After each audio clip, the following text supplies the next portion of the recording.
Odamlarning 50% dan ko'pi havo tozalagichni noto'g'ri tanlaydi. Shuning uchun u samarali ishlamaydi. Juda kuchsiz model tanlanadi yoki qurilma nima qilish kerakligini bilmaydi. Eng katta xato CADR ga qaramaslik. CADR bu tozalagich 1 soatda nechta kub metr toza havo chiqarishi. CADR kichik bo'lsa, havo tozalanishga ulgurmaydi. Xiaomi PM205 tutun, chang, allergen va hidlarni yo'q qiladi. Elektrostatik texnologiyali yuqori samarali filtr, jimroq va tejamkorroq. Barcha Xiaomi tozalagichlar Mi Home ilovasi orqali boshqariladi. PM205 havo sifati rangi, harorat, namlik va filtr holati ko'rinadi. Masofadan yoqish, timer, tungi rejim va yorqinlik sozlanadi.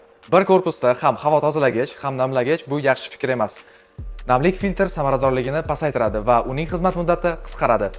Qaysi modelni tanlash kerak? Smart Torque Compact 27 kvadrat metrgacha, CADR soatiga 230 kub metr 1.295 ming so'm. Xiaomi Torque Lite 43 kvadrat metrgacha, CADR soatiga 360 kub metr 2.95 ming so'm. Smart 6 modeli 50 kvadrat metrgacha, CADR soatiga 443 kub metr, ultra binafsha bor. Ultra binafsha tozalagich ichida virus va bakteriyalarni yo'q qiladi.